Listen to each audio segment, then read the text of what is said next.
cepat berlalu. Itulah kehidupan. Walaupun merangkak, namun jika tidak memanfaatkan dengan baik, maka sudah pasti waktu akan meninggalkan kita. Perih, pahit dan getir walau seberat apapun itu, nikmatilah.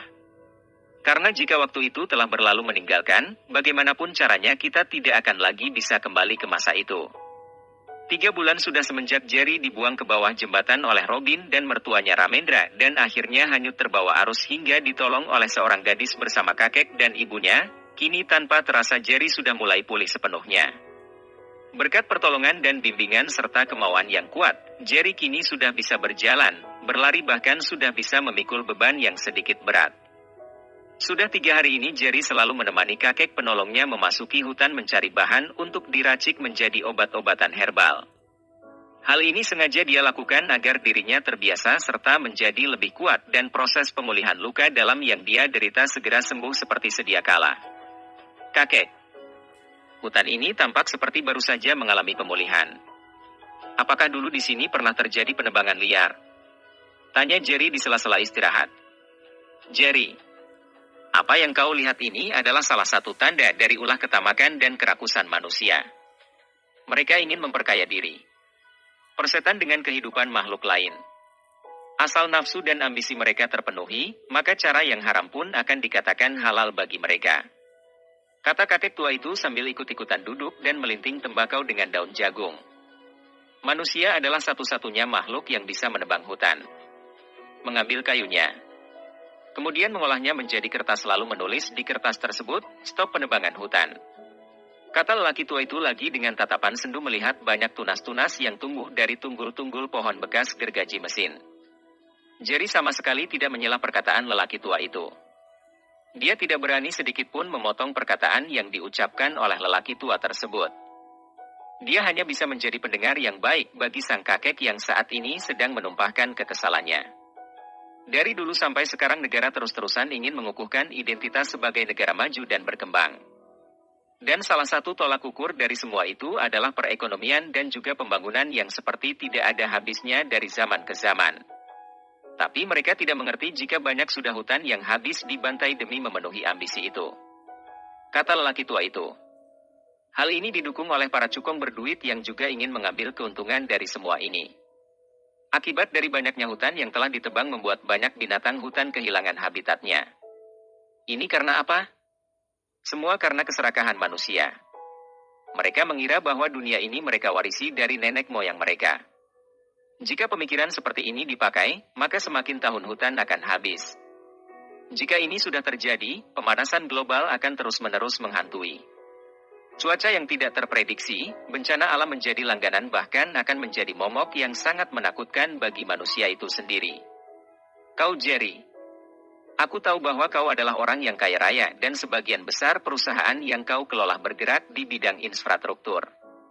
Apakah pernah kau berpikir bahwa dunia ini kau warisi dari nenek moyang MU, atau kau berpikir bahwa dunia ini adalah sesuatu yang kau pinjam dari generasi yang akan datang?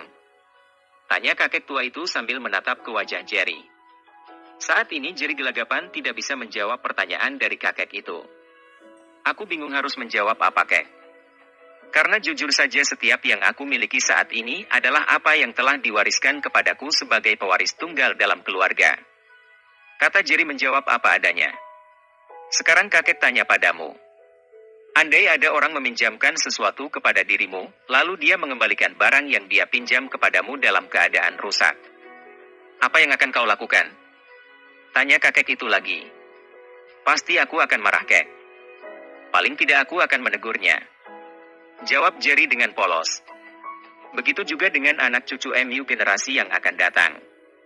Mereka akan mengutuk MU sebagai pendahulu yang menyisakan alam yang telah rusak kepada mereka.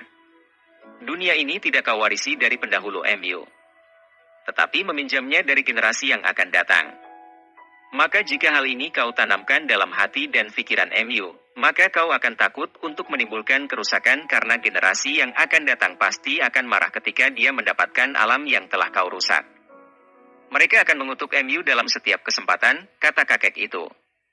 Aku akan bercerita sedikit kepada MU tentang 50 atau 40 tahun yang lalu ketika seorang yang sangat serakah dan tamak telah memasuki mountain slope ini dan menjarah seluruh kekayaan dan hasil bumi di kampung ini untuk mengenyangkan perut naganya. Hal itu terus berlangsung lama sampai daerah ini benar-benar habis, barulah orang itu meninggalkan kampung ini. Apakah orang itu adalah Ramendra dari Megaton yang kakek maksudkan itu? Tanya Jerry. Benar. Aku telah menceritakan kepada MU. Dan akhir-akhir ini ada lagi seorang pemuda yang kaya raya masuk ke kampung ini beberapa bulan yang lalu.